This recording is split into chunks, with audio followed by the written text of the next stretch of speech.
La Sociedad Dominica de Medios de Comunicación, Sodomco, presenta A Pensar Más con Rosa María Palacios.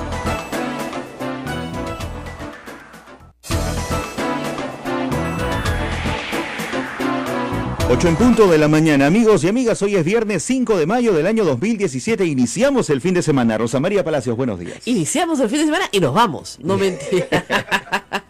O sea, nos vamos, no, estamos empezando recién el viernes, tranquilos, ya viene, por supuesto, la misa del Señor de la Justicia, y en el ámbito, digamos, de las noticias acá domésticas, de casa, hay pues muy buenas noticias. Hoy día a las 9:30 hay una conferencia de prensa para todos los colegas periodistas acá, para contarles varias cosas. Va a estar Ismael, que tienen que ver con el jubileo de Santa Rosa de Lima y con la peregrinación de los restos de Santa Rosa de Lima por todo el Perú. Correcto, hay una serie de actividades, una de ellas y quizá la más importante es la peregrinación Santa Rosa de Lima, y sus reliquias estarán por muchas zonas de nuestro país que necesitan pues de la protección de nuestra santa patrona, y eso va a ser entre el mes de mayo y el mes de agosto, que es su fecha central.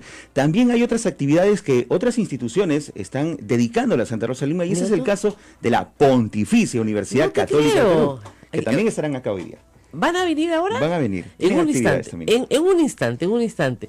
Y, pero no acá, o sea, a la conferencia, claro. 9:30. Ellos van a hacer varias actividades. Como ustedes saben, Santa Rosa es una santa muy popular en el país. No solamente en el país, es patrona de las Américas y Filipinas. O sea, que tiene bastante...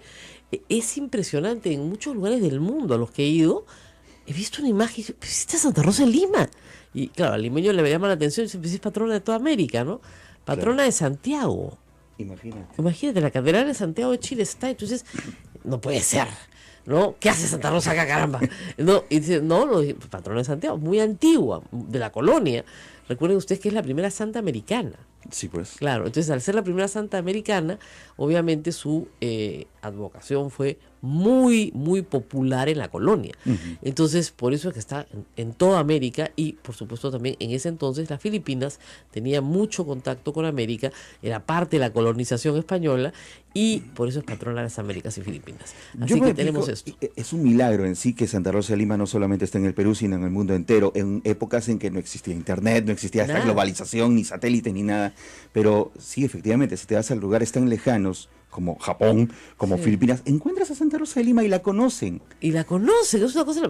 Y obviamente no es por desmejorar a nadie, ¿no? Pero a San Martín de Porres también. Oh, por supuesto. Porque es el primer santo moreno de la Iglesia Católica. Que esa es una cosa que llama la atención también. A propósito, mañana 6 de mayo se cumplen 55 años de su canonización, 1962.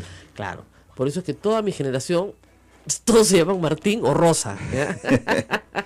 Yo le decía al padre Javier, y yo me llamo Rosa y mi marido se llama Martín. Que es una cosa muy graciosa, porque tiene que ver mucho con la época, que es toda la época del Concilio Vaticano II, ¿no es cierto? De toda una reforma gigantesca dentro de la Iglesia, que aún no concluye, de toda una época posconciliar muy larga, un periodo de la Iglesia tiene tiempos que van más despacito, ¿no? Sí. Yo miraba la restauración del altar ayer y decían, han demorado 18 meses, pero les dijeron un año, se han demorado más, bueno, pero lo han hecho bien. Y claro, si el techo de la entrada, que es un techo precioso, cuando vengan a ver la entrada, se demoraron 32 años en hacerlo, ¿no es cierto? Y si el patio sevillano, que es de 1600, se encuentran también, se demoraron unos 20 años en hacerlo. Así es. Así, había que traer, imagínense ustedes, mayólica por mayólica, se llama azulejos, uno por uno hecho a mano desde Sevilla, porque en esa época no había producción estándar, así en serie. Así es. Sino se hacía a mano. Entonces todas son obras de arte. Claro, a mano, uno por uno. Porque no hay un solo azulejo igual al otro. Claro, exactamente igual es imposible, pero calzan perfectamente unos con otros, ¿no? Entonces es muy especial lo que tenemos acá. Así que a los colegas periodistas que nunca han venido, les van a dar su cafecito, así que más les vale que vengan, porque va a dar desayuno rico y cuento completo. Y es muy gracioso, me dicen que nuestro programa se escucha en muchos lados, y me escribió ayer un alumno que nos va a traer café, porque exalumno mío, que ya le entusiasma tanto escuchar este programa que quiere conocer el convento. Ah, qué bueno. Sí. Bienvenido sea, pues. Claro, no creen nada, pero no importa. Porque de alguna forma ayuda a difundir el programa seguramente, lo comparte con alguien en sus cuentas de las redes sociales. Exactamente, como muchos de ustedes, así que mil gracias. Bueno, y vamos a hablar de varias cosas políticas, lamentablemente regresamos a la vida cotidiana. Hoy vamos a repetir parte de la entrevista con Edmundo Cruz. Lo aviso temprano porque hemos tenido mucha gente que ha rebotado esta entrevista, que la ha comentado. La entrevista con Edmundo Cruz ha sido muy importante porque nos ha permitido establecer que estamos hablando, en el caso de las revelaciones, de los audios sobre Madre Mía, de 3 delitos distintos, ¿no es cierto? Uno, graves violaciones a los derechos humanos en la época del conflicto armado interno, específicamente en el Guayá, en el año 92. Eso es responsabilidad imputable en el pasado a Ollantumala y a su patrulla. Hoy sobreseído el caso, esperando que aparezcan hechos nuevos, ¿ok? Pero igual abierta la investigación. 2, el delito de soborno de testigos, que también fue investigado, que también fue sobreseído, que podría volver a abrirse también, aunque probablemente ya haya prescrito. Y 3, el delito de interceptación telefónica, también, del cual Edmundo Cruz claramente se indica a Alan García Pérez, señalando que es imposible que un trabajo de esta categoría pueda haberse realizado sin el consentimiento, o por lo menos la anuencia del presidente de la República. Y ese tercer delito, hay que decirlo también, les adelanto, pueden investigarlo, pero ya prescrito. O sea, la investigación fiscal concluirá en su prescripción. Por lo cual, probablemente no se llegue a nada en ninguno de los 3. O desilusión o tristeza. Nosotros vamos a pasar esto más adelante, pero ahí están los responsables señalados.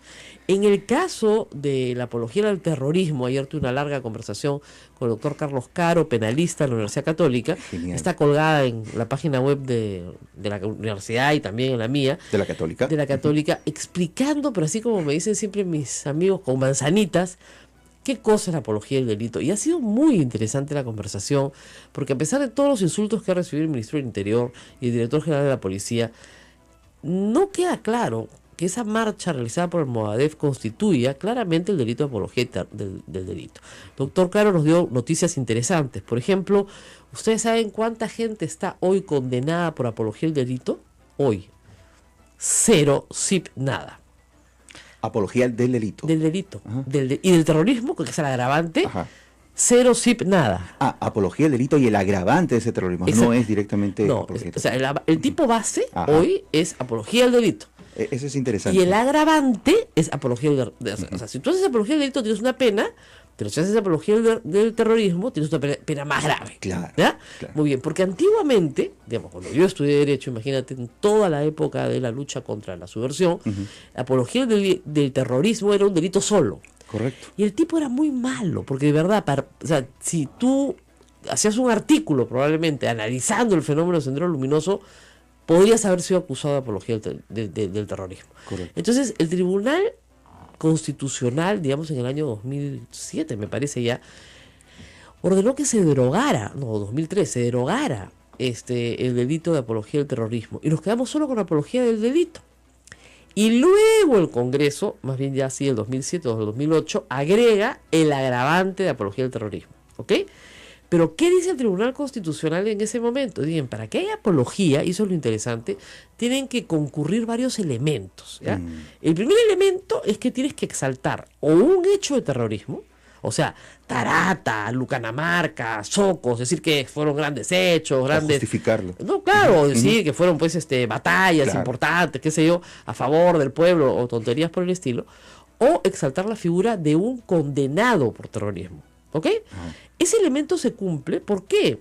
Porque, digamos, cuando los de Movadef salen a marchar, llevan cargada la foto de Morote, la foto de Emel Guzmán, aunque el público no sepa quiénes son, los jóvenes no saben quiénes son, pero en fin, los llevan caminando por la calle, por la Plaza 2 de Mayo. Pero el segundo elemento, y acá viene lo interesante, es que tiene que ser un medio idóneo para persuadir. Dime tú a quién persuaden. Claro. A nadie. Y que tienen que tener eficacia.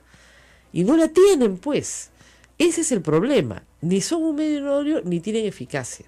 Entonces, al no tener esa eficacia, esa capacidad de persuasión, entonces no se reúnen los elementos concurrentes para que este hecho constituya apología del delito. Es decir, un muchacho que tiene 10 volantes no está haciendo apología del delito. ¿Porque no convencería a nadie? Porque no convencería a nadie.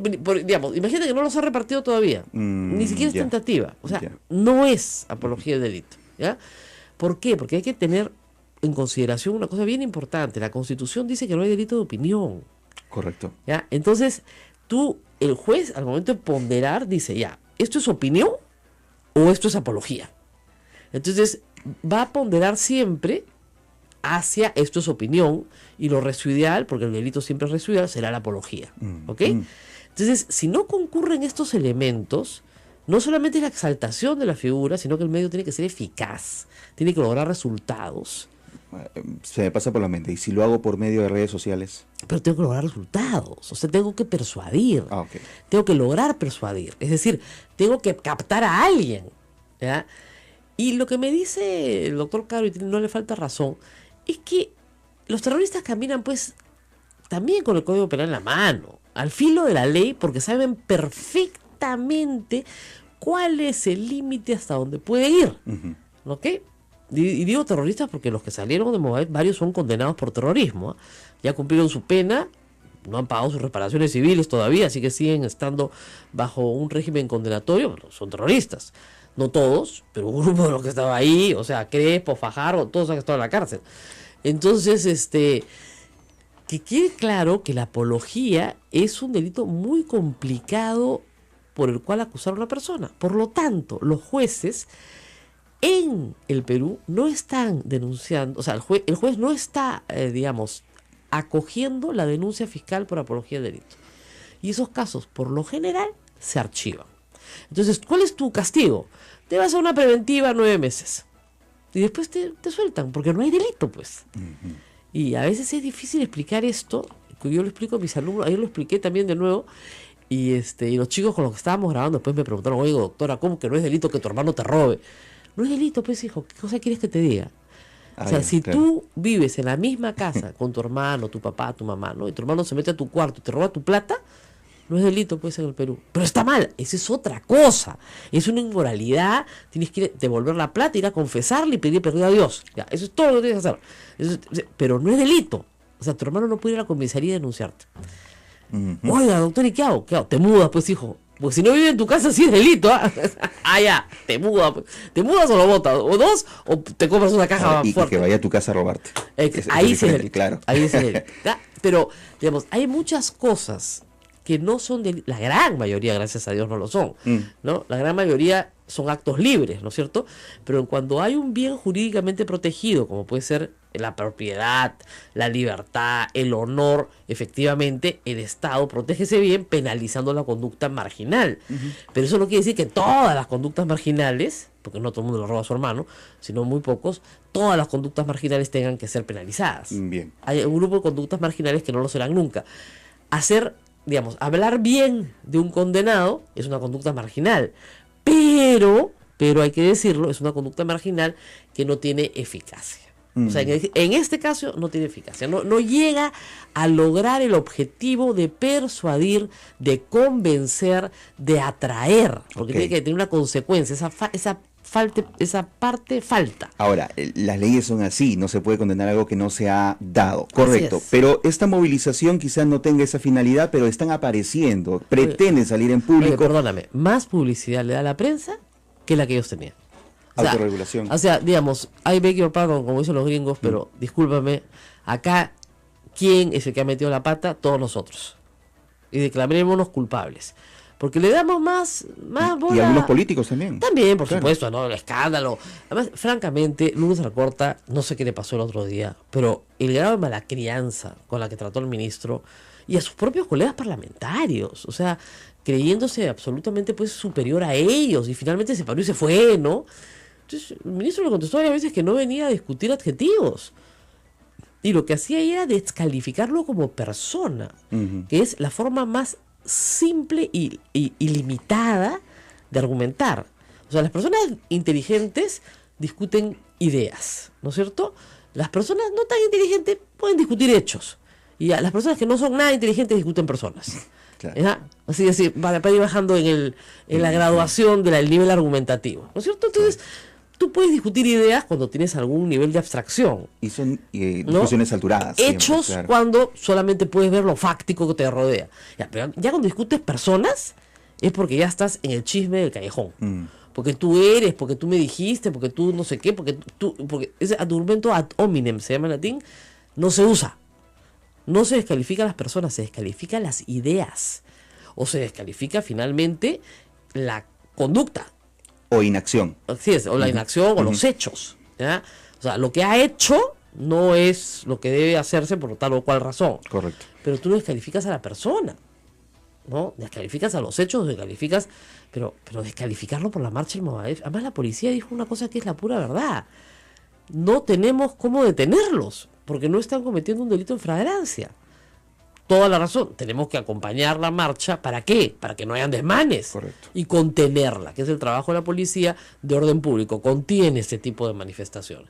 Eso lo han hecho muy bien. Y dos, sabe perfectamente la policía, y eso lo sabrá el procurador, me lo decía Carlos Caro, que los va a denunciar. Van a abrir una investigación en la fiscalía. Pero señores, eso no significa que eso termine en una condena. Cada vez que abren una investigación en fiscalía tenemos un titular. Y eso no significa nada.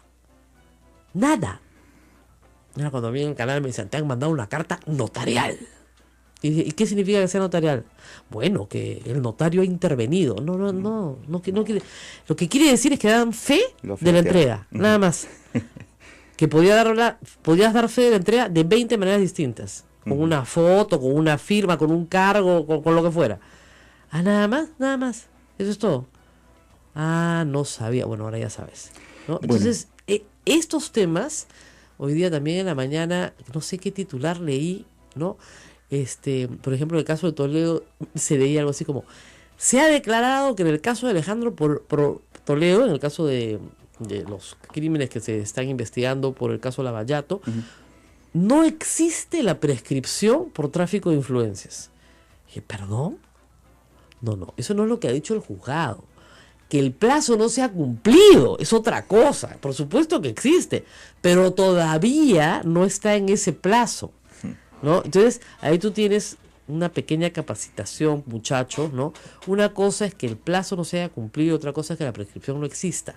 La prescripción va a existir. Lo que pasa es que el plazo no ha vencido. Claro. No hay plazo que no se venza, además, por si acaso. No hay más que dure 100 años ni plazo que no se venza, como sabemos todos bien. Así que así están las cosas, complicadas y movidas. Y ayer en el Congreso, hablando de delitos, crímenes y qué sé yo, arriba del rum pues que lo quieren censurar, por supuesto, a Carlos Basombrío, y apareció nuevamente la moción de interpelación contra Martín Vizcarra. Correcto. El mismo tema de Enda de Chinchero. El mismo tema de Chinchero. O sea, ya se calmaron las aguas, ahora regresamos por ti. Entonces, yo no sé a cuál van a censurar primero, si a Vizcarra o Basombrío, pero digamos que son mis favoritos del mes para ser, ya fueron vilipendiados y maltratados por el fujimorismo, pero a eso se van a dedicar este mes probablemente, ¿no? Que sea una de sus principales tareas. Y también a discutir cosas sin sentido, pero sin sentido, la verdad, ¿no? O sea, perder el tiempo del Congreso discutiendo si los crímenes de odio pueden ser o no de odio. Entonces, derogar la norma que aprobó el Poder Ejecutivo en el contexto de la delegación de facultades para normar sobre seguridad, que quiere decir que no te maten, que no te roben, que no te violen, etcétera, ¿no es cierto? Establece una norma en la cual hay un agravante por crimen de odio. Y todos estos del movimiento Con mis hijos no te metas dicen no a la mordaza. Entonces, según ellos, hablar con odio es algo que el Estado tiene que promover y no puede censurar, ¿no? Reitero, delito de opinión no existe en el Perú. Cada uno puede opinar lo que le dé la gana. Pero si tú sales a hacer apología de vamos a matar homosexuales, ¿no es cierto? Ahí estás en un problema, porque ya tenemos una norma antidiscriminación en el Código Penal. Y si tú encima incitas, ¿no es cierto? O instigas a personas para que por el mero hecho del origen étnico, social, económico, o por su modo de vida, o por su opción sexual, o no se llama opción, sino se llama género, etcétera, sean asesinados, bueno, vas a ir a la cárcel, pues. A mí no me parece tan grave, me parece muy bien. Bueno, eso es lo que el fujimorismo quiere derogar. Y para eso se monta ayer un hashtag que dice, yo no entendía, no a la mordaza, ¿cuál mordaza? promover el odio es ahora parte de la libertad de expresión. Eso es parte, o sea, ser neonazi, ¿no? Hay una foto de un neonazi enfrentándose a una chiquita de 16 años en la portada de La República hoy. Es una foto que ha dado la vuelta al mundo. Es hacer neonazi, pues está bien, ¿no? Hay que promoverlo. El Estado tiene que promover ese tipo de libertades, ¿no? Hay que ser tolerantes, sí. Luis Alberto Sánchez tenía una frase muy buena sobre la tolerancia. Decía, lo único con lo que se puede ser intolerante es con la intolerancia. Qué bueno. Y no hay movimientos más intolerantes que los totalitarios, que los que no admiten otra verdad que la suya. Nos vamos a la pausa y regresamos. Tenemos mucho por hablar. Carlos Bruce nos va a contestar el teléfono en un ratito, justamente para hablar sobre el tema Basombrío y sobre este tema que planteamos ayer. O sea, si se va a interpelar y se busca censurar a Carlos Basombrío, búsquense otra excusa, señores del fujimorismo, porque esto es darle el gusto a Sendero Luminoso. El propio Carlos Tubino de Fuerza Popular lo dijo ayer. Claro, lo dijo ayer, claramente. Esto es darle el gusto a Sendero Luminoso. Entonces, ándense con cuidado, ¿no es cierto? Porque no creo que el público los vaya a querer más por hacer esto. Vamos a una pausa y volvemos. Pausa y volvemos. Esto es A Pensar Más con Rosa María Palacios. Sodomco, Sociedad Dominica de Medios de Comunicación.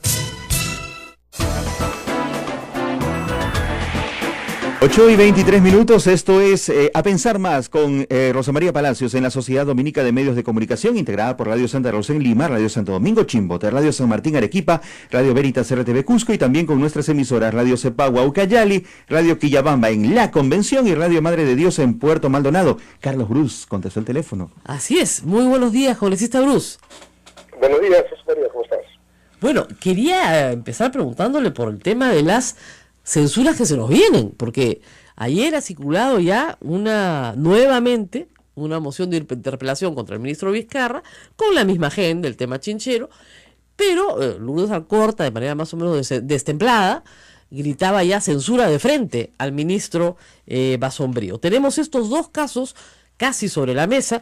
Quería preguntarles cómo se están preparando desde la bancada oficialista para contestar esta posición.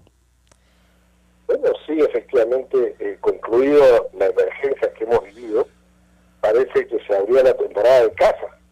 Y han dispensado de nuevo cuestionamientos a ministros. Ayer en la noche, derogatoria de un grupo de decretos legislativos que iban a permitir no solo promover inversión, sino además proteger a minorías.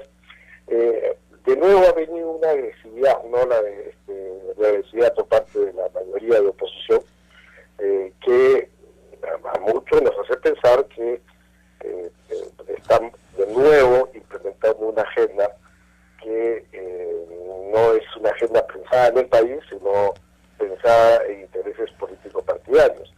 El ministro Basombrío tiene una cartera muy difícil, pero sin embargo ha mostrado acciones de cierta creatividad y que están teniendo algún tipo de eficacia. No es fácil combatir la inseguridad, y con su probable interpelación, y algunos piden hasta su censura, pues le están dando la yema del gusto a los terroristas, que van a poder decir, ya ve, con una marcha mía le tiré abajo un ministro del Interior. Y en el caso del ministro Vizcarra, efectivamente se ha hecho ya una interpelación con exactamente las mismas preguntas de la vez pasada, con el impresionante. Poca creatividad, digamos. Y además que sin esperar el informe que la Contraloría va a emitir en los próximos días. Yo creo que habría que esperar, o yo hubiera esperado que salga ese informe para hacerle preguntas nuevas al ministro, claro, basados en el informe de Contraloría. ¿Qué problema había en esperar 2 semanas? Pero en fin, así ha actuado la oposición, y el ministro pues está obligado a asistir. Bueno, le digo que las cifras de popularidad del presidente de la República deben estar causando algún estrago en la bancada fujimorista. Hoy el presidente de la República ya nombró como autoridad para la reconstrucción al señor Pablo de la Flor, y le leo el tuit de Patricia Donaire, jefa de la subcomisión de reforma electoral de la Comisión de Constitución. Hace 4 minutos acaba de decir: las gracias de Pedro Pablo Kuczynski al Banco de Crédito del Perú. Su principal lobista dirige la reconstrucción. Reforma electoral anticorrupción en marcha. O sea, acaba de declarar la guerra al nombramiento de Pablo Laflor y no lo han nombrado sino hasta esta mañana en El Peruano. Así es, eso refleja pues que pareciera que haya consigna, ¿no? Manchen, tiren abajo todo lo que está haciendo el gobierno, no importa si eso es bueno o malo. Y eso no está bien, eso es anteponer los intereses políticos partidarios a los intereses del país. Y eso es bien poco, no solo democrático, sino de bien poco peruano, ¿no? Bueno, pero le acaban de declarar la guerra, le aviso por si acaso. Yo no creo que Patricia Donaire se mande con una acusación tan grave diciendo que el presidente le está pagando un favor al Banco de Crédito y que ha nombrado un lobista para hacer el trabajo de reconstrucción, si es que no tiene algún nivel de coordinación. Así que presumo que lo que va a haber ahora es también una interpelación contra el señor Fernando Zavala, que es formalmente el jefe de la reconstrucción. Sí, pero probablemente eso no creo que lo hagan ahorita porque no hay motivo, el equipo no se lo han nombrado. No, es que están de nuevo usando el argumento ad hominem, es decir, están descalificando a la persona por la persona, aun cuando no haya ejercido la función todavía. Sí, correcto, pero están especulando. ¿Cuál es el motivo? Lo voy a interpelar porque él fue lobista del Banco de Crédito y es un favor que le está pagando PPK al Banco de Crédito. Sí, pero vemos la razón, el argumento no tiene ningún sentido político. Vamos, si lo hacen, creo que quedaría muy mal, pero lo que sí está claro es que hay una actitud muy poco constructiva que hace avisorar cada vez más momentos más tensos en el futuro cercano. Bueno, por eso digo yo, la cosa se va complicando. Nuevamente estamos regresando al punto en el que estábamos antes de que se desbordara el agua por todo el Perú, ¿no es cierto? Y inmediatamente se cambiara la agenda, ¿no es cierto? Y fuésemos a una sola fuerza, en fin, que ha sido la situación de abril y mayo. Pero ya ahora, la situación de marzo y abril. Pero en mayo, ¿usted cree que comencemos a regresar al escenario que teníamos en febrero, cuando Martín Vizcarra renuncia justamente para salvaguardar su posibilidad de seguir siendo vicepresidente? Así es, como te dije hace un momento, se reabrió la temporada de caza, ¿no? O sea, me parece que efectivamente está de nuevo con unas actitudes muy agresivas, tratando de cuestionar a los principales funcionarios de este gobierno. Claro, el caso Vizcarra tiene un tema que es el de Chincheros, en el caso Basombrío tienen un tema que es una marcha de terroristas resguardados por la policía. Entonces están buscando motivos. No me cabe duda que van a intentar buscar algún motivo en el caso de la reconstrucción. Basta que encuentren una bolsa de cemento en un almacén particular y se supone que esa bolsa era de la reconstrucción para pretender interpelar al primer ministro. Van a buscar causales para justificar esta temporada de caza.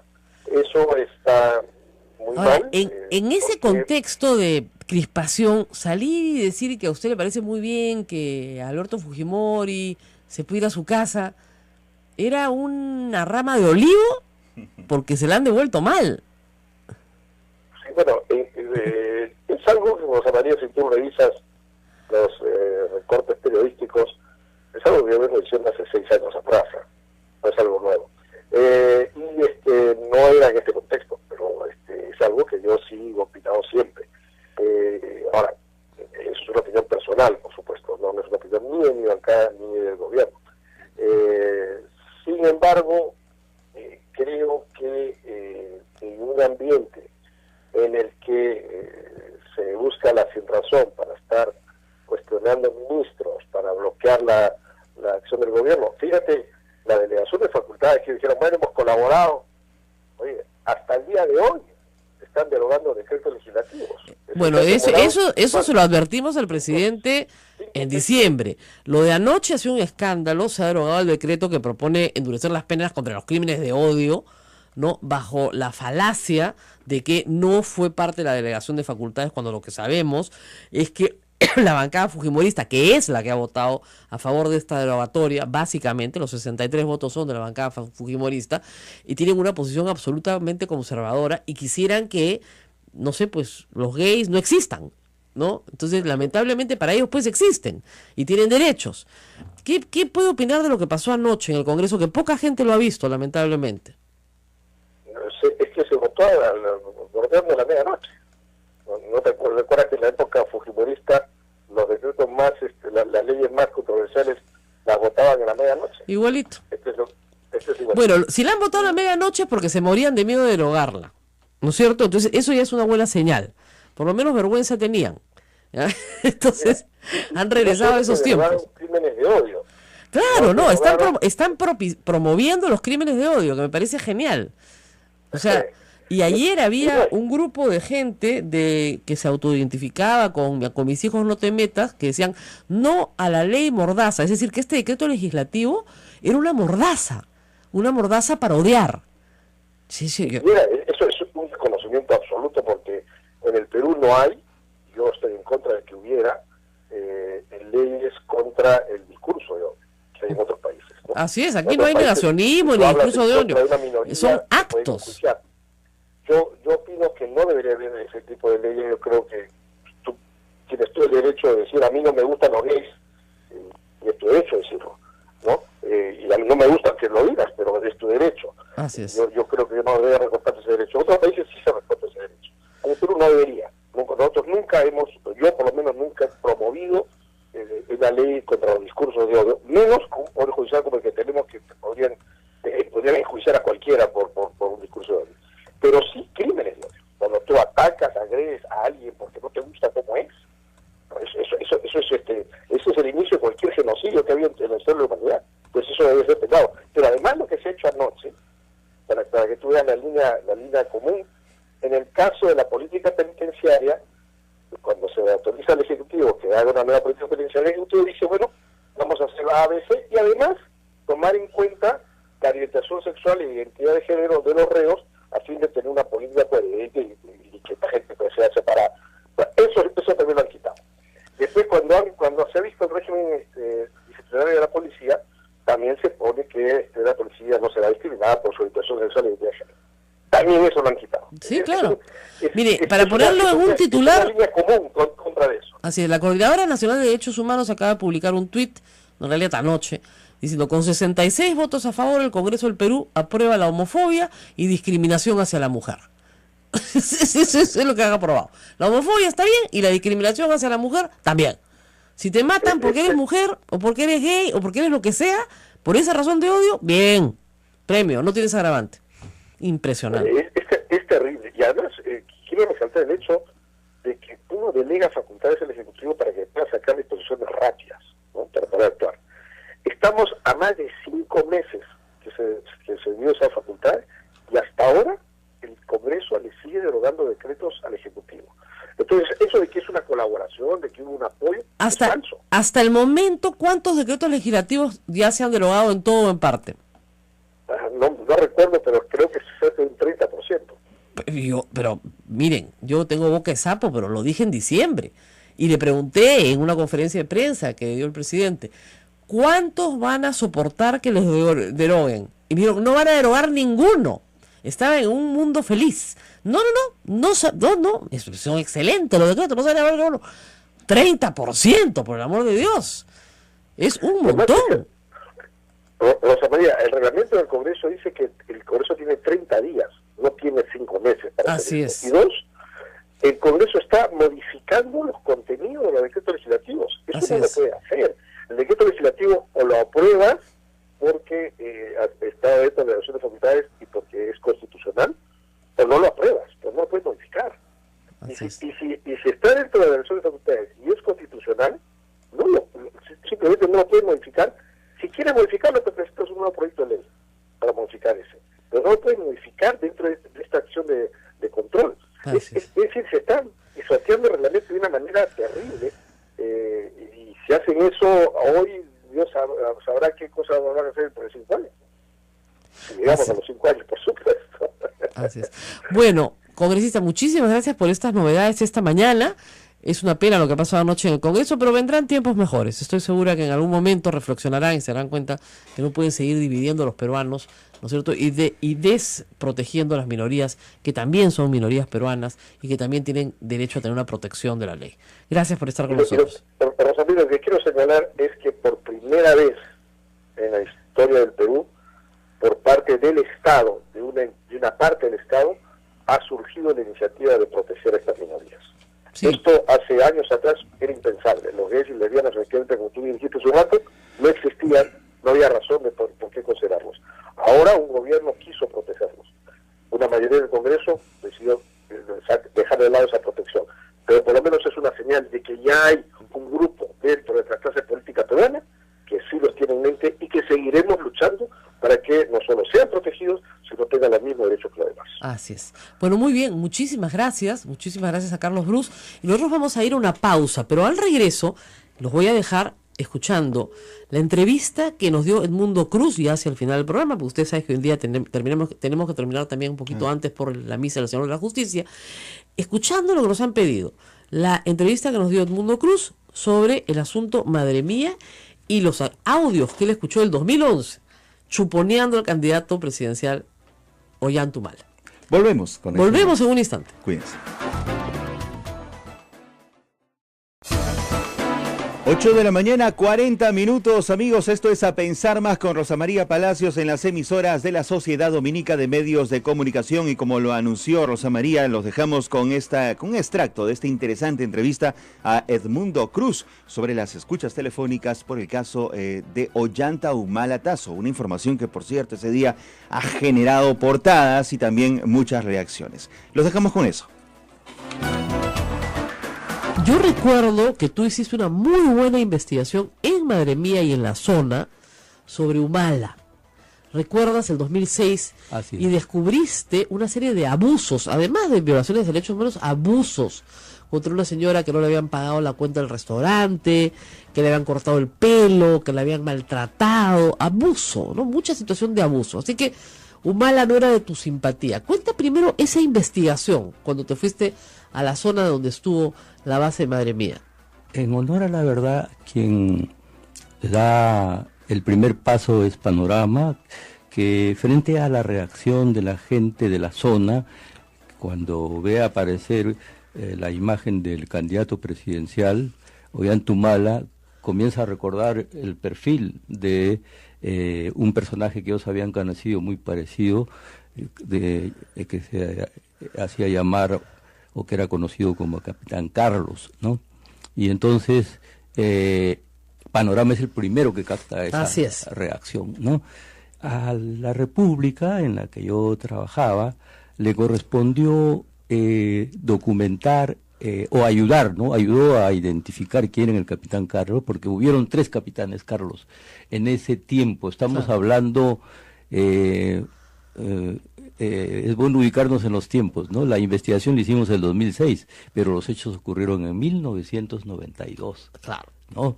Y entonces la gente pues se acordaba todavía, ¿no? Y recordaba a 3 personajes. ¿Cómo se identificó? Nosotros aportamos pruebas, ¿no? O evidencias, ¿no? Evidencias de campo, ¿no?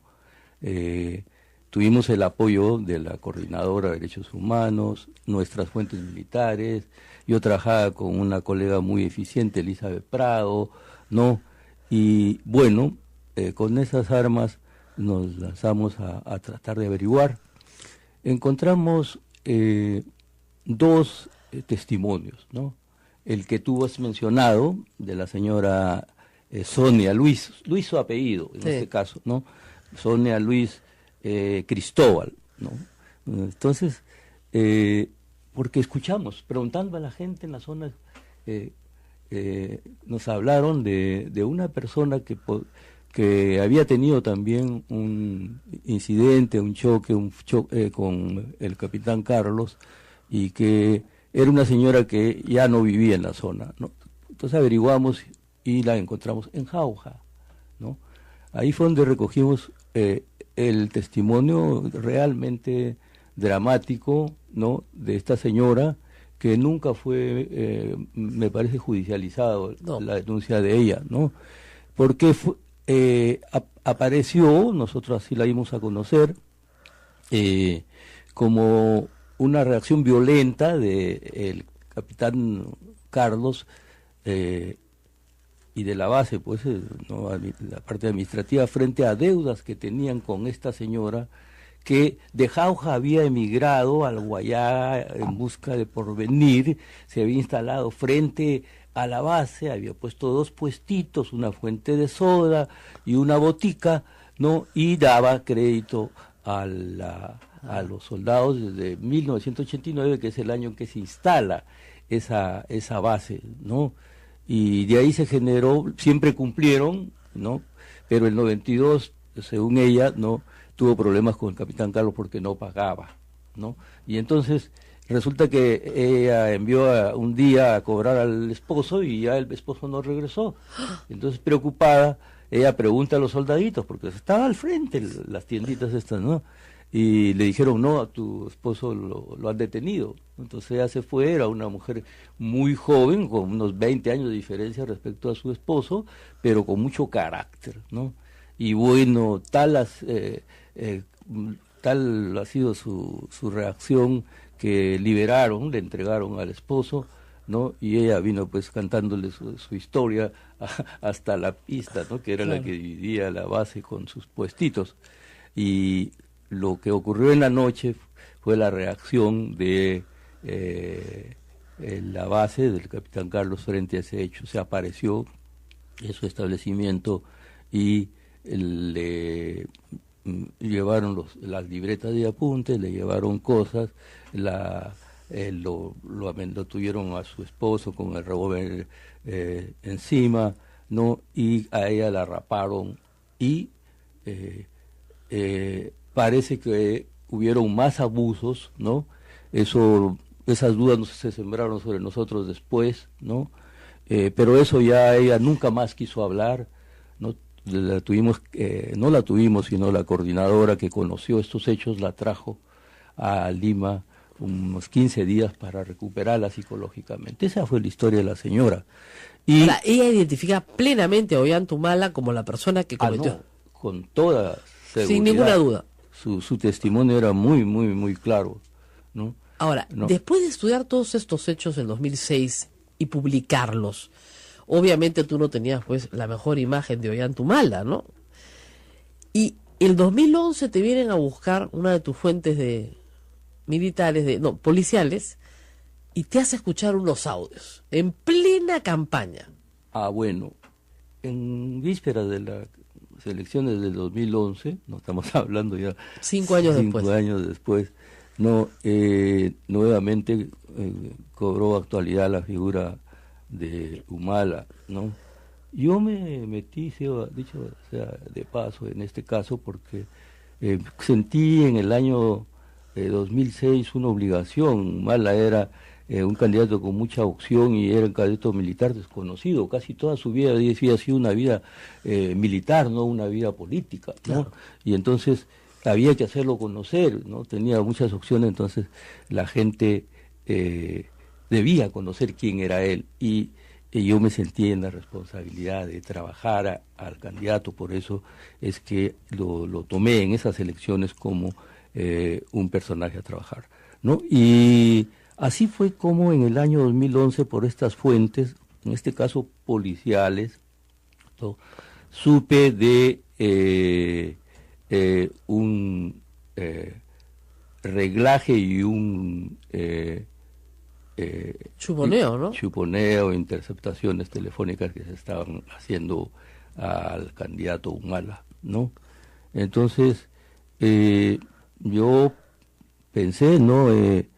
Las versiones eran que él era objeto, ¿no?, de esas interpretaciones, todo. Entonces, yo decidí investigar y entonces pude llegar hacia algunos de los audios que ahora veo que se están difundiendo en forma masiva, ¿no? O sea, Edmundo, tú escuchaste los audios que hoy escuchamos el 2006.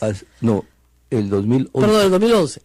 Y los difundiste. Ah, claro. Ahora, ¿no te dieron transcripciones? ¿Solo los escuchaste? No, yo tuve que tomar apuntes. Nada más. Tuve que tomar apuntes, lo más precisos, ¿no? Porque era difícil, ¿no? La única manera como iba a poder comprobar la veracidad de esas versiones era con el reconocimiento que los escuchados podrían hacer de sus mensajes, ¿no? Entonces fui muy claro en eso y traté de anotar al máximo los detalles. Entonces, ahora, vamos un pasito atrás. Tu fuente, ¿por qué quería que se difunda eso? Es que siempre, ya yo tengo claro que en estos casos, en cualquier lugar siempre hay gente que frente a las cosas malas, ¿no? Digámoslo de esa manera, no está de acuerdo. Hay gente con principios que no está de acuerdo y está dispuesta a hablar. Entonces, se ha dicho hoy que el chuponeo era legal, que lo estaban chuponeando por un caso de narcotráfico, que tenía que ver con Artemio, que no tenía que ver con él, y que esto fue incidental, es decir, se cogió conversaciones de él de casualidad. Pero no es lo que tú escuchaste conversaciones del teléfono de Humala, ¿no es cierto? Claro. Con Salomón Lerner. Claro, porque las cosas, el sistema con Celesium funciona, que es un sistema, es la máquina y todo un equipo, ¿no? Claro. De personal. No funciona en base a normas muy estrictas, comprometidas por contrato ante el gobierno de los Estados Unidos representado por la DEA, ¿no? Así es. Y tienen que cumplirse, pero siempre no es un sistema tan seguro, siempre hay vías de escape, ¿no? Claro. Entonces el asunto es que se presentaba como unas escuchas legales, porque el sistema es así, escuchas legales, ¿no? Ah, no, claro, lógico. No, escuchas legales. Entonces lo cierto es que hay muchos elementos que nos llevan a dudar, ¿no? Y en este caso a encontrar en la realidad que contradecían las normas. ¿Cuáles son esas evidencias? En primer lugar, yo escuché 4, ¿no? Yo tomé conocimiento de 4 llamadas, ¿no? Esas llamadas tenían interlocutores que no calzan exactamente, ¿no? en los objetivos de la operación, ¿no? Claro. Porque si los objetivos el objetivo era No Artemio, ¿no? Edmundo, ¿Qué tenía que ver, ¿no? Lerner? Claro, ¿tienes tus libretas guardadas de esa época?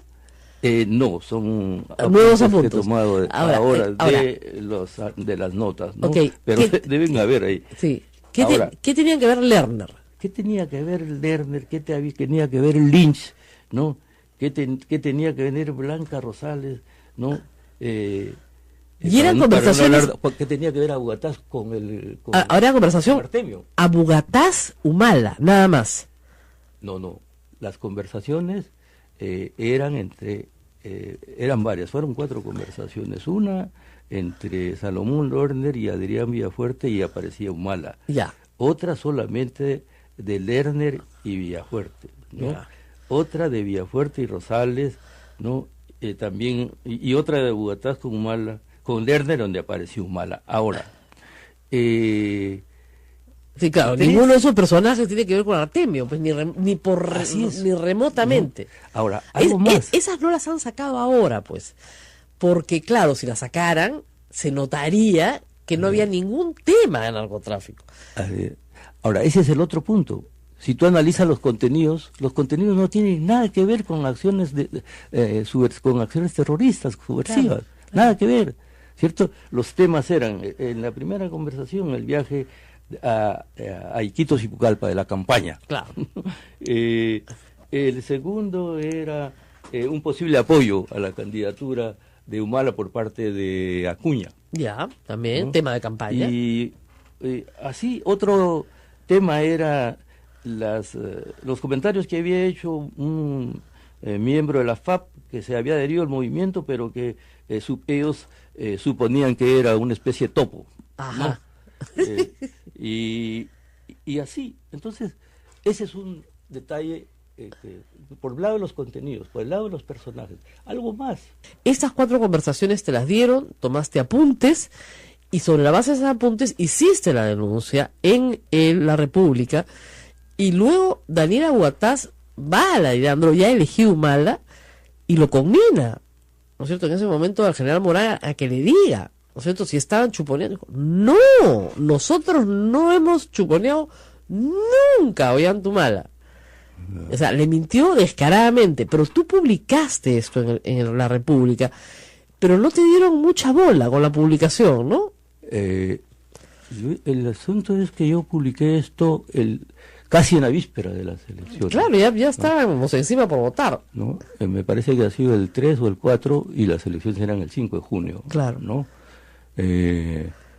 Entonces, lo cierto es que no le dieron importancia, ¿no? O sea, a ti no te queda ninguna duda, según tu fuente y según lo que escuchaste, que hubo un operativo para espiar al candidato presidencial durante la campaña. Por supuesto. Que no tenía relación alguna con el narcotráfico, ni Artemio, ni Nancy Obregón, ni nada de eso. Así es. Y que este operativo fue, te dijeron, ordenado por el más alto nivel. Por supuesto, la cadena de mando era clara. Y el manejo del aparato, del sistema Constellation por parte del gobierno era clarísimo, ¿no? ¿Esto llegaba hasta el presidente de la República en ese entonces? ¿Te dijeron si llegaba hasta el presidente de la República, hasta Alan García? Claro, esa cadena llegaba hasta Alan García, por supuesto, directa, ¿no?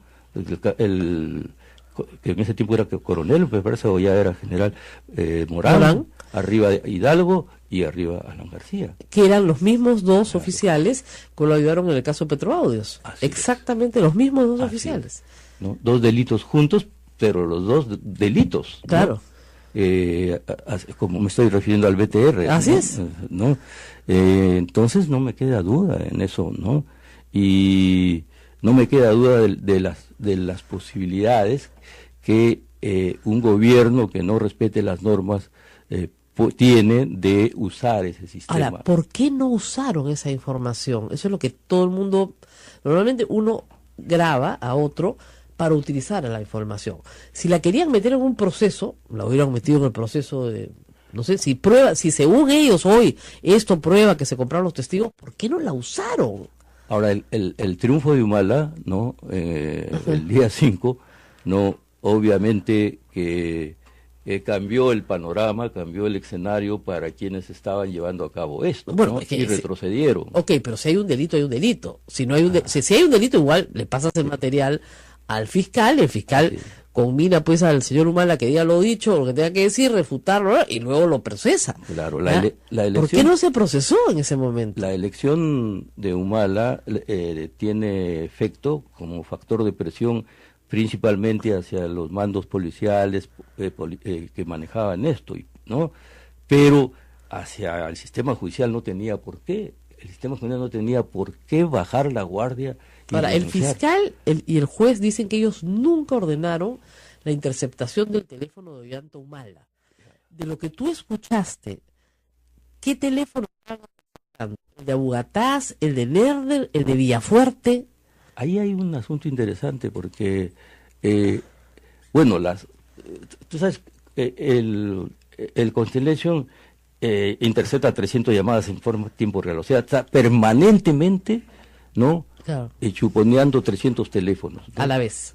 No quiere decir que solamente son 300 números, no, pueden haber una lista de 10.000 y de esos 10.000, los 300 que estén hablando en orden de importancia, esos están siendo chuponeados. No, es impresionante. Nunca dejan de estar siendo chuponeados 300 teléfonos, ¿no? Entonces hay una lista selectiva. Ahora lo que me llamó la atención, yo anoté en aquella oportunidad que algunas de estas interacciones eran directas a los celulares del Lerner y no se recuerda el otro, ¿no? Ya. De Villafuerte, probablemente. Sí, me parece que sí. Y luego, en la verificación que hice con Abugataz, salió a relucir algo muy importante. Él decía, sí, esto es lo que yo he conversado, pero esto no le he hablado por teléfono. Y entonces hubo un proceso de confrontación con los otros interlocutores, ¿no? Y se llegó a la conclusión de que efectivamente no era una conversación por teléfono, sino que entonces esa había sido captada de otro modo, o sea, probablemente con un micrófono escondido, ¿no? Dentro del teléfono, tal vez. O dentro del lugar. Claro, dentro del lugar. Entonces, y aquí ya estamos hablando de otra cosa, estamos hablando, ¿no?, de un plan ya que no tenía que tenía que ver buscarse a Artemio en el local del Partido Nacionalista, ¿no? Bueno, en la imaginación de algunos apristas eso es posible, porque había uno que era amigo del otro y ese a su vez. Pero es muy extraño, a mí lo que me llama la atención es que tu historia no haya, digamos, resucitado. Yo recordaba la primera historia de la mujer rapada, que me impresionó muchísimo, y sí recordaba que había habido acusaciones, pero no recordaba que un periodista había recibido los audios, los había escuchado, se los habían quitado y había tomado nota. Eso no lo recordaba. Y muy poca gente lo recuerda, y espero que hoy día queden las cosas más claras. O sea, lo que te queda claro es que aquí hubo una operación ordenada por Alan García para hacerle seguimiento a Ollanta. Una operación de ese tipo no habría sido posible sin la autoridad sin la orden de la autoridad más alta del Estado. Por lo tanto, por lo tanto ese material es ilícito. Por supuesto. Por donde se mire, puede ser dentro de una operación de constelación, porque ¿quién más va a grabar? Pero es ilícito. Primera conclusión. Segunda conclusión, ¿por qué no se usó? Eso es lo que digo, sacarlo 6 años después para promover la inhabilitación de Ollanta, porque parece ser ese es el objetivo, es muy extraño. Habría que revisar. O sea, si quieren reabrir el caso, lo que siempre digo, la cosa juzgada es sólida, con Jorge Ávila, pero si quieren reabrir el caso necesitan nuevos hechos y nuevos testigos.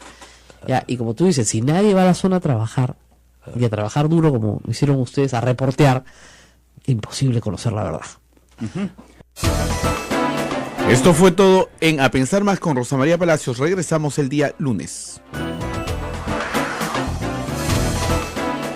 Hasta aquí, A Pensar Más con Rosa María Palacios. Este programa fue producido por la Sociedad Dominica de Medios de Comunicación, Sodomco. Un tema que es el de Chincheros, en el caso más sombrío, tienen un tema que es una marcha de terroristas resguardados por la policía. Entonces están buscando motivos. No me cabe duda que van a intentar buscar algún motivo. En el caso de la reconstrucción, basta que encuentren una bolsa de cemento en un almacén particular y se supone que esa bolsa era de la reconstrucción para pretender interpelar al primer ministro. Van a buscar causales para justificar esta temporada de caza. Eso está muy mal. En ese contexto de crispación, salir y decir que a usted le parece muy bien que Alberto Fujimori se pueda ir a su casa, ¿era una rama de olivo? Porque se la han devuelto mal. Sí, bueno, es algo que, Rosa María, si tú revisas los recortes periodísticos, es algo que yo vengo diciendo hace 6 años atrás, no es algo nuevo. No era en este contexto, pero es algo que yo sigo opinando siempre. Ahora, es una opinión personal, por supuesto, no es una opinión ni de mi bancada ni del gobierno. Sin embargo, creo que en un ambiente en el que se busca la sinrazón para estar cuestionando ministros, para bloquear la acción del gobierno, fíjate, la delegación de facultades que dijeron, bueno, hemos colaborado. Oye, hasta el día de hoy están derogando decretos legislativos. Bueno, eso se lo advertimos al presidente en diciembre. Lo de anoche ha sido un escándalo. Se ha derogado el decreto que propone endurecer las penas contra los crímenes de odio, ¿no? Bajo la falacia de que no fue parte de la delegación de facultades, cuando lo que sabemos es que la bancada fujimorista, que es la que ha votado a favor de esta derogatoria, básicamente los 63 votos son de la bancada fujimorista, y tienen una posición absolutamente conservadora y quisieran que, no sé, pues los gays no existan. ¿no? Entonces, lamentablemente para ellos pues existen y tienen derechos. ¿Qué puede opinar de lo que pasó anoche en el Congreso, que poca gente lo ha visto, lamentablemente? Es que se votó bordeando la medianoche. ¿No te recuerdas que en la época fujimorista los decretos más, las leyes más controversiales las votaban en la medianoche? Igualito. Este es igualito. Bueno, si la han votado a la medianoche es porque se morían de miedo de derogarla, ¿no es cierto? Entonces eso ya es una buena señal. Por lo menos vergüenza tenían, ¿ya? Entonces han regresado a esos tiempos. Crímenes de odio.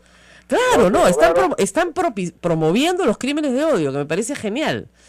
O sea, y ayer había un grupo de gente que se autoidentificaba con mis hijos no te metas, que decían no a la ley mordaza, es decir, que este decreto legislativo era una mordaza para odiar. Sí, Mira, eso es un desconocimiento absoluto, porque en el Perú no hay, yo estoy en contra de que hubiera leyes contra el discurso de odio que hay en otros países, ¿no? Así es, aquí no hay negacionismo ni discurso de odio, son actos. Yo opino que no debería haber ese tipo de leyes. Yo creo que tú tienes todo el derecho de decir a mí no me gustan los gays, y es tu derecho decirlo, ¿no? Y a mí no me gusta que lo digas, pero es tu derecho. Así es. Yo creo que no debería respetarse ese derecho. En otros países sí se respeta ese derecho. En el Perú no debería. Nosotros nunca yo por lo menos nunca he promovido una ley contra los discursos de odio, menos con un poder judicial como el que tenemos, que podrían enjuiciar a cualquiera por un discurso de odio. Pero sí crímenes de odio. Cuando tú atacas, agredes a alguien porque no te gusta cómo es, eso es el inicio de cualquier genocidio que había en la historia de la humanidad. Pues eso debe ser penado. Pero además lo que se ha hecho anoche, para que tú veas la línea común, en el caso de la política penitenciaria, cuando se autoriza al Ejecutivo que haga una nueva política penitenciaria, el Ejecutivo dice, bueno, vamos a hacer la ABC, y además tomar en cuenta la orientación sexual y identidad de género de los reos, a fin de tener una política coherente y que esta gente sea separada. Eso también lo han quitado. Después, cuando se ha visto el régimen disciplinario de la policía, también se pone que la policía no será discriminada por su orientación sexual y identidad de género. También eso lo han quitado. Sí, claro. Mire, para ponerlo en un titular... Es una línea común contra eso. Así es, la Coordinadora Nacional de Derechos Humanos acaba de publicar un tuit, en realidad anoche, diciendo, con 66 votos a favor, el Congreso del Perú aprueba la homofobia y discriminación hacia la mujer. Eso es lo que han aprobado. La homofobia está bien y la discriminación hacia la mujer también. Si te matan porque eres mujer, o porque eres gay, o porque eres lo que sea, por esa razón de odio, bien, premio, no tienes agravante. Impresionante. Es terrible. Y además, quiero resaltar el hecho de que uno delega facultades al Ejecutivo para que pueda sacar disposiciones rápidas, ¿no? para poder actuar. Estamos a más de 5 meses que se dio esa facultad, y hasta ahora el Congreso le sigue derogando decretos al Ejecutivo. Entonces, eso de que es una colaboración, de que hubo un apoyo, es falso. Hasta el momento, ¿cuántos decretos legislativos ya se han derogado en todo o en parte? No recuerdo, pero creo que es cerca de un 30%. Pero miren, yo tengo boca de sapo, pero lo dije en diciembre. Y le pregunté en una conferencia de prensa que dio el presidente, ¿cuántos van a soportar que les deroguen? Y me dijeron, no van a derogar ninguno. Estaba en un mundo feliz. No, son excelentes los decretos, no se van a derogar ninguno. 30%, por el amor de Dios. Es un montón. Rosa María, el reglamento del Congreso dice que el Congreso tiene 30 días, no tiene 5 meses. Así es. Y 2, el Congreso está modificando los contenidos de los decretos legislativos. Eso no lo puede hacer. El decreto legislativo o lo apruebas porque está dentro de la relación de facultades y porque es constitucional, o no lo apruebas, pero no lo puedes modificar. Y si está dentro de la relación de facultades y es constitucional, simplemente no lo puedes modificar. Si quieres modificarlo, te presentas un nuevo proyecto de ley para modificar ese. Pero no lo puedes modificar dentro de esta acción de control. Es decir, se están pisoteando el reglamento de una manera terrible, y si hacen eso hoy, Dios sabrá qué cosas van a hacer dentro de 5 años. Si llegamos a los 5 años, por supuesto. Así es. Bueno, congresista, muchísimas gracias por estas novedades esta mañana. Es una pena. Y algunos políticos también. También, por supuesto, ¿no? El escándalo. Además, francamente, Lourdes Alcorta, no sé qué le pasó el otro día, pero el grado de mala crianza con la que trató el ministro y a sus propios colegas parlamentarios. O sea, creyéndose absolutamente pues superior a ellos, y finalmente se paró y se fue, ¿no? Entonces el ministro le contestó varias veces que no venía a discutir adjetivos, y lo que hacía era descalificarlo como persona, que es la forma más simple y limitada de argumentar. O sea, las personas inteligentes discuten ideas, ¿no es cierto? Las personas no tan inteligentes pueden discutir hechos, y las personas que no son nada inteligentes discuten personas. Claro. Así, para ir bajando en la graduación del nivel argumentativo, ¿no es cierto? Entonces, tú puedes discutir ideas cuando tienes algún nivel de abstracción. Y son discusiones alturadas. Hechos, siempre, claro. Cuando solamente puedes ver lo fáctico que te rodea. Pero ya cuando discutes personas, es porque ya estás en el chisme del callejón. Porque tú eres, porque tú me dijiste, porque tú no sé qué, porque ese argumento ad hominem, se llama en latín, no se usa. No se descalifica a las personas, se descalifica las ideas. O se descalifica finalmente la conducta. O inacción. Así es, o la inacción o los hechos. ¿Ya?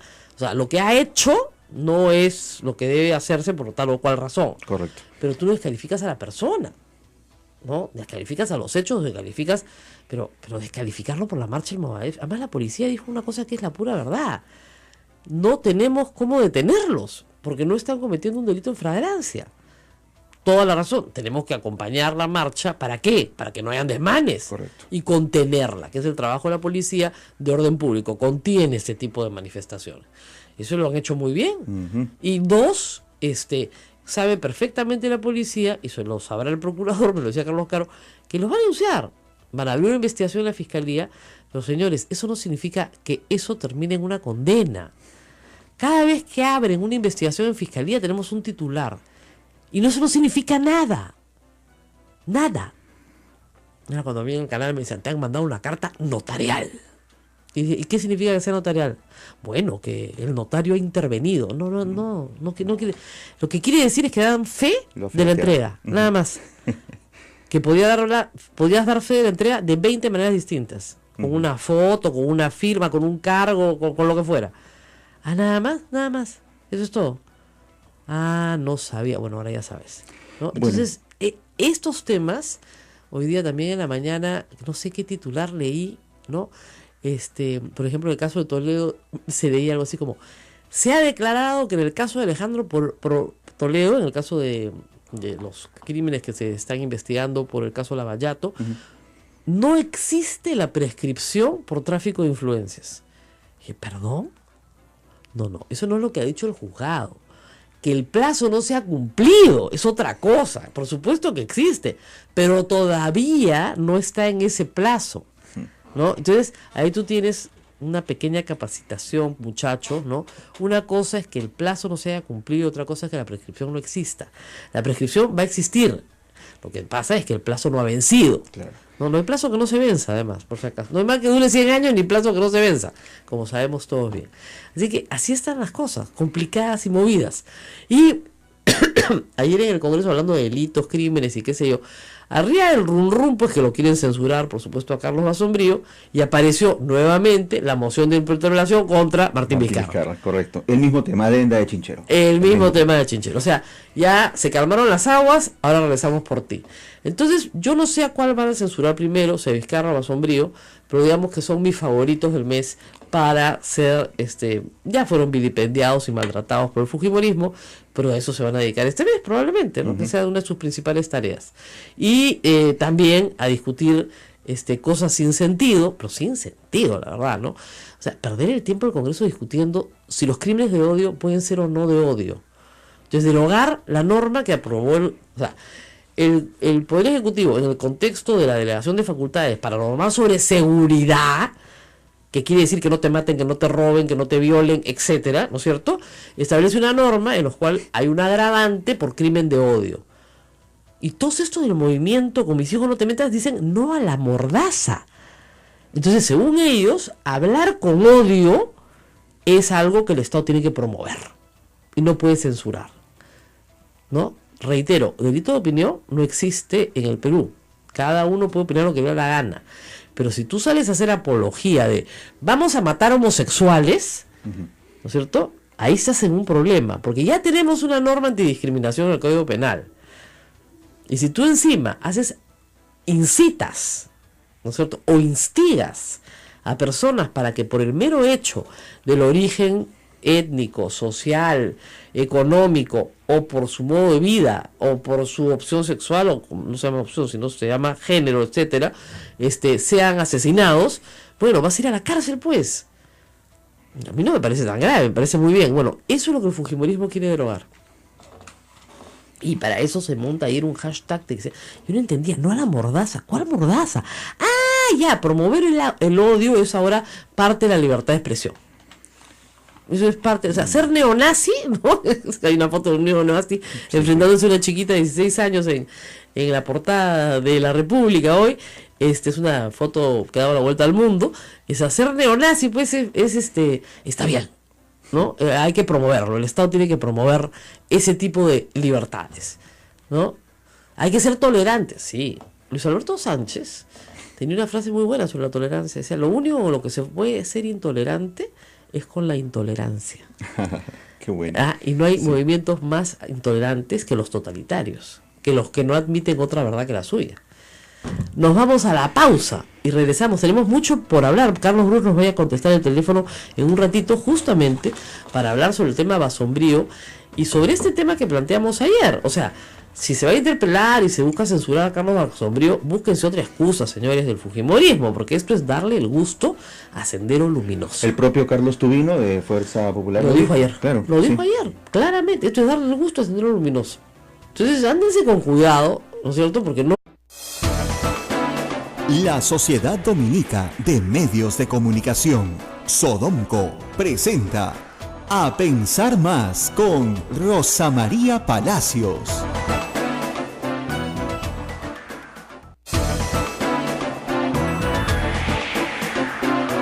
8 en punto de la mañana, amigos y amigas, hoy es viernes 5 de mayo del año 2017, iniciamos el fin de semana. Rosa María Palacios, buenos días. Iniciamos el fin de semana y nos vamos, no mentira. O sea, nos vamos, no, estamos empezando recién el viernes, tranquilos, ya viene, por supuesto, la misa del Señor de la Justicia, y en el ámbito, digamos, de las noticias acá domésticas, de casa, hay pues muy buenas noticias. Hoy día a las 9:30 hay una conferencia de prensa para todos los colegas periodistas acá, para contarles varias cosas. Va a estar Ismael, que tienen que ver con el jubileo de Santa Rosa de Lima y con la peregrinación de los restos de Santa Rosa de Lima por todo el Perú. Correcto, hay una serie de actividades, una de ellas y quizá la más importante es la peregrinación. Santa Rosa de Lima y sus reliquias estarán por muchas zonas de nuestro país que necesitan pues de la protección de nuestra santa patrona, y eso va a ser entre el mes de mayo y el mes de agosto, que es su fecha central. También hay otras actividades que otras instituciones están dedicando a la Santa Rosa de Lima, y ese es el caso de la Pontificia Universidad Católica del Perú, que también estarán acá hoy día. ¿Van a venir ahora? Van a venir. En un instante. Y, pero no acá, o sea, a la conferencia, claro. 9:30. Ellos van a hacer varias actividades. Como ustedes saben, Santa Rosa es una santa muy popular en el país. No solamente en el país, es patrona de las Américas y Filipinas. O sea, que tiene bastante... Es impresionante, en muchos lugares del mundo a los que he ido, he visto una imagen, ¿viste a Santa Rosa de Lima? Y claro, al limeño le llama la atención, dice, pues es patrona de toda América, ¿no? Patrona de Santiago. Imagínate, la Catedral de Santiago de Chile está, entonces, no puede ser, ¿no? ¿Qué hace Santa Rosa acá, caramba? No, y dice, no, patrona de Santiago, muy antigua, de la colonia. Recuerden ustedes que es la primera santa americana. Sí, pues. Claro, entonces al ser la primera santa americana, obviamente su advocación fue muy, muy popular en la colonia. Entonces, por eso es que está en toda América, y por supuesto también en ese entonces las Filipinas tenían mucho contacto con América, era parte de la colonización española, y por eso es patrona de las Américas y Filipinas. Así que tenemos esto. Es un milagro en sí que Santa Rosa de Lima no solamente está en el Perú, sino en el mundo entero, en épocas en que no existía internet, no existía esta globalización, ni satélites, ni nada. Pero sí, efectivamente, si te vas a lugares tan lejanos como Japón, como Filipinas, encuentras a Santa Rosa de Lima y la conocen. Y la conocen, es una cosa... Y obviamente no es por desmejorar a nadie, ¿no? Pero a San Martín de Porres también. Oh, por supuesto. Porque es el primer santo moreno de la Iglesia Católica. Que esa es una cosa que llama la atención también. A propósito, mañana 6 de mayo se cumplen 55 años de su canonización, 1962. Claro, por eso es que toda mi generación... Todos se llaman Martín o Rosa. Yo le decía al padre Javier, y yo me llamo Rosa y mi marido se llama Martín. que es una cosa muy graciosa porque tiene que ver mucho con la época, que es toda la época del Concilio Vaticano II, ¿no es cierto?, de toda una reforma gigantesca dentro de la Iglesia que aún no concluye, de toda una época posconciliar muy larga, un periodo de la Iglesia tiene tiempos que van más despacito, ¿no? Sí. Yo miraba la restauración del altar ayer y decían, han demorado 18 meses, pero les dijeron un año, se han demorado más, bueno, pero lo han hecho bien. Y claro, si el techo de la entrada, que es un techo precioso, cuando vengan a ver la entrada, se demoraron 32 años en hacerlo, ¿no es cierto? Y si el patio sevillano, que es de 1600, se encuentran también, se demoraron unos 20 años en hacerlo. Así es. Había que traer, imagínense ustedes, mayólica por mayólica, se llama azulejos, uno por uno hecho a mano desde Sevilla. Porque en esa época no había producción estándar, así en serie. Así es. Sino se hacía a mano. Entonces todas son obras de arte. Claro, a mano uno por uno. Porque no hay un solo azulejo igual al otro. Claro, exactamente igual es imposible, pero calzan perfectamente unos con otros, ¿no? Entonces es muy especial lo que tenemos acá. Y que a los colegas periodistas que nunca han venido, les van a dar su cafecito, así que más les vale que venga, porque va a dar desayuno rico y cuento completo. Y es muy gracioso, me dicen que nuestro programa se escucha en muchos lados. Y me escribió ayer un alumno que nos va a traer café, porque exalumno mío, que ya le entusiasma tanto escuchar este programa que quiere conocer el convento. Ah, qué bueno. Sí. Bienvenido sea, pues. Claro, no creen nada, pero no importa. Porque de alguna forma ayuda a difundir el programa seguramente, lo comparte con alguien en sus cuentas de las redes sociales. Exactamente, como muchos de ustedes, así que mil gracias. Bueno, y vamos a hablar de varias cosas políticas, lamentablemente regresamos a la vida cotidiana. Hoy vamos a repetir parte de la entrevista con Edmundo Cruz. Lo aviso temprano porque hemos tenido mucha gente que ha rebotado esta entrevista, que la ha comentado. La entrevista con Edmundo Cruz ha sido muy importante porque nos ha permitido establecer que estamos hablando, en el caso de las revelaciones, de los audios sobre Madre Mía, de 3 delitos distintos, ¿no es cierto? Uno, graves violaciones a los derechos humanos en la época del conflicto armado interno, específicamente en el Guayá, en el año 92. Eso es responsabilidad imputable en el pasado a Ollantumala y a su patrulla. Hoy sobreseído el caso, esperando que aparezcan hechos nuevos, ¿ok? Pero igual abierta la investigación. 2, el delito de soborno de testigos, que también fue investigado, que también fue sobreseído, que podría volver a abrirse también, aunque probablemente ya haya prescrito. Y 3, el delito de interceptación telefónica, también, del cual Edmundo Cruz claramente se indica a Alan García Pérez, señalando que es imposible que un trabajo de esta categoría pueda haberse realizado sin el consentimiento, o por lo menos la anuencia del presidente de la República. Y ese tercer delito, hay que decirlo también, les adelanto, pueden investigarlo, pero ya prescrito. O sea, la investigación fiscal concluirá en su prescripción. Por lo cual, probablemente no se llegue a nada en ninguno de los 3. O desilusión o tristeza. Nosotros vamos a pasar esto más adelante, pero ahí están los responsables señalados. En el caso de la apología al terrorismo, ayer tuve una larga conversación con el doctor Carlos Caro, penalista de la Universidad Católica. Genial. Está colgada en la página web de la universidad y también en la mía. ¿De la Católica? De la Católica, explicando, pero así como me dicen siempre mis amigos con manzanitas, qué cosa es la apología del delito. Y ha sido muy interesante la conversación, porque a pesar de todos los insultos que ha recibido el ministro del Interior y el director general de la Policía, no queda claro que esa marcha realizada por el Movadef constituya claramente el delito de apología del delito. Doctor Caro nos dio noticias interesantes. Por ejemplo, ¿ustedes saben cuánta gente está hoy condenada por apología del delito? Hoy. 0, zip, nada. Apología del delito. Del delito. Y del terrorismo, que es el agravante. Ajá. 0, zip, nada. Apología del delito y el agravante de ese terrorismo. No es directamente... No, o sea, el tipo base hoy es apología del delito. Eso es interesante. Y el agravante es apología del delito. O sea, si tú haces apología del delito tienes una pena, pero si haces apología del terrorismo tienes una pena más grave. Claro, claro. Muy bien, porque antiguamente, digamos, cuando yo estudié Derecho, imagínate, en toda la época de la lucha contra la subversión, la apología del terrorismo era un delito solo.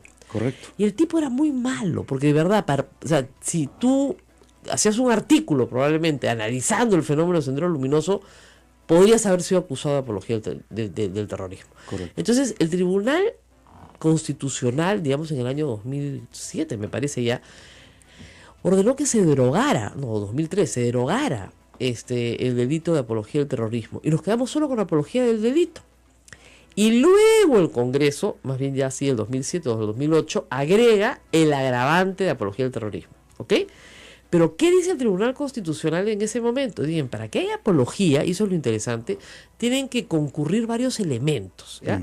El primer elemento es que tienes que exaltar o un hecho de terrorismo, o sea, Tarata, Lucanamarca, Socos, es decir que fueron grandes hechos, grandes... justificarlo. No, claro, decir que fueron pues batallas claro, importantes, qué sé yo, a favor del pueblo o tonterías por el estilo, o exaltar la figura de un condenado por terrorismo. ¿Ok?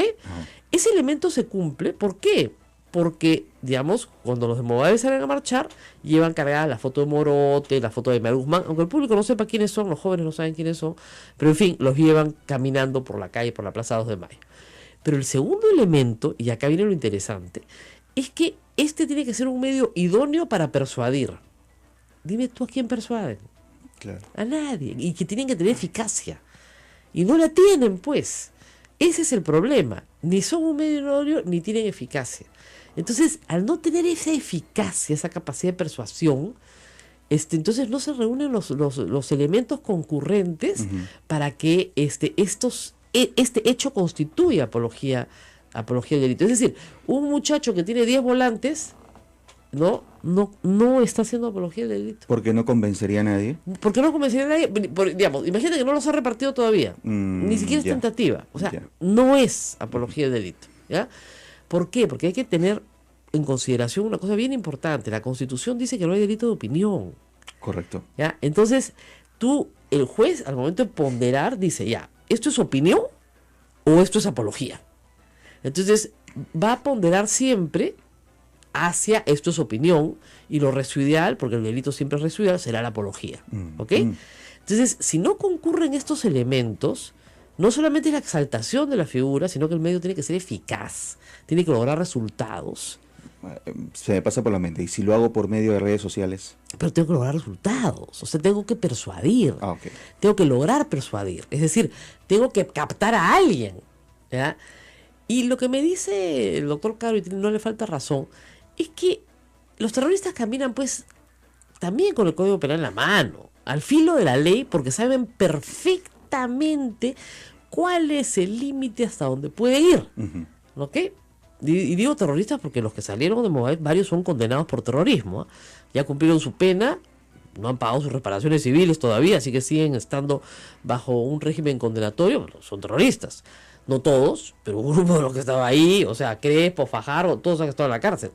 Entonces, que quede claro que la apología es un delito muy complicado por el cual acusar a una persona. Por lo tanto, los jueces en el Perú no están denunciando, o sea, el juez no está, acogiendo la denuncia fiscal por apología de delito. Y esos casos, por lo general, se archivan. Entonces, ¿cuál es tu castigo? Te vas a una preventiva 9 meses. Y después te sueltan, porque no hay delito, pues. Y a veces es difícil explicar esto. Yo lo explico a mis alumnos, ayer lo expliqué también de nuevo. Y los chicos con los que estábamos grabando después me preguntaron, oye, doctora, ¿cómo que no es delito que tu hermano te robe? No es delito, pues, hijo. ¿Qué cosa quieres que te diga? O sea, si tú vives en la misma casa con tu hermano, tu papá, tu mamá, ¿no? Y tu hermano se mete a tu cuarto y te roba tu plata, no es delito, pues, en el Perú. Pero está mal, esa es otra cosa. Es una inmoralidad, tienes que devolver la plata, ir a confesarle y pedir perdón a Dios. Ya, eso es todo lo que tienes que hacer. Pero no es delito. O sea, tu hermano no puede ir a la comisaría y denunciarte.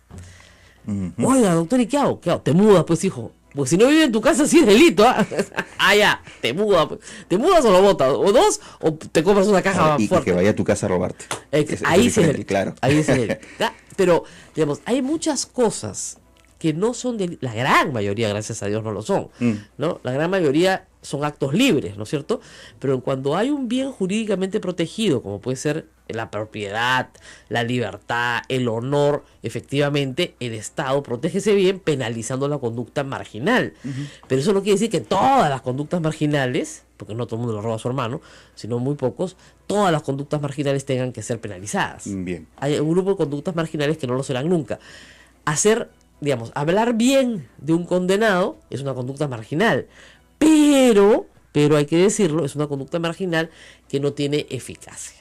O sea, en este caso no tiene eficacia, no llega a lograr el objetivo de persuadir, de convencer, de atraer, porque tiene que tener una consecuencia, esa parte falta. Ahora, las leyes son así, no se puede condenar algo que no se ha dado, correcto, pero esta movilización quizás no tenga esa finalidad, pero están apareciendo, pretenden salir en público. Perdóname, más publicidad le da la prensa que la que ellos tenían.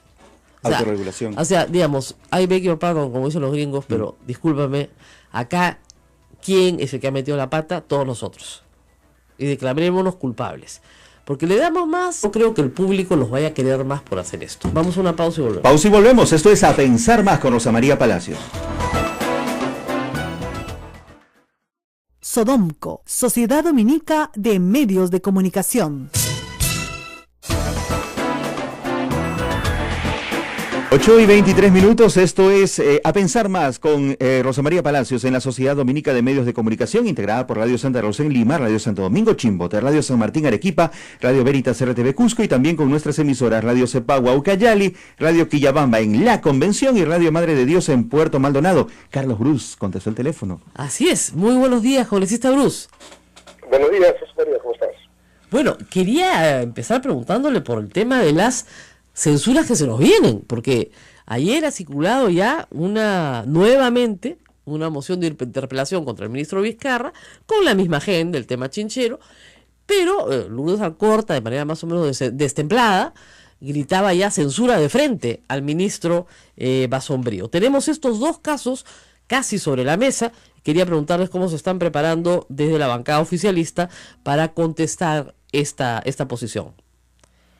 Bueno, sí, efectivamente, concluido la emergencia que hemos vivido, parece que se abría la temporada de caza.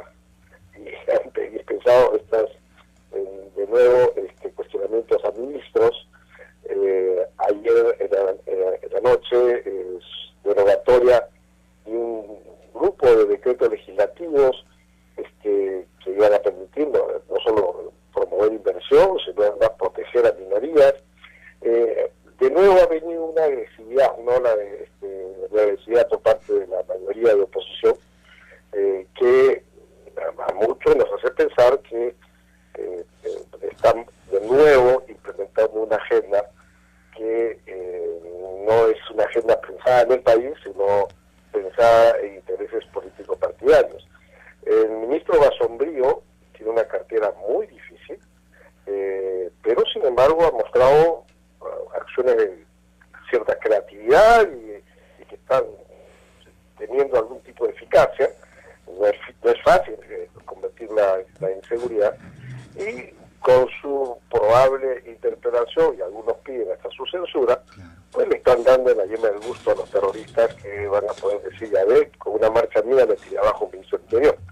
Y en el caso del ministro Vizcarra, efectivamente se ha hecho ya una interpelación con exactamente la misma pregunta de la vez pasada, con el personal. Poca creatividad, digamos. Y además que sin esperar el informe que la Contraloría va a emitir en los próximos días. Yo creo que habría que esperar, o yo hubiera esperado que salga ese informe para hacerle preguntas nuevas al ministro, claro, basados en el informe de Contraloría. ¿Qué problema había en esperar 2 semanas? Pero en fin, así ha actuado la oposición, y el ministro pues está obligado a asistir.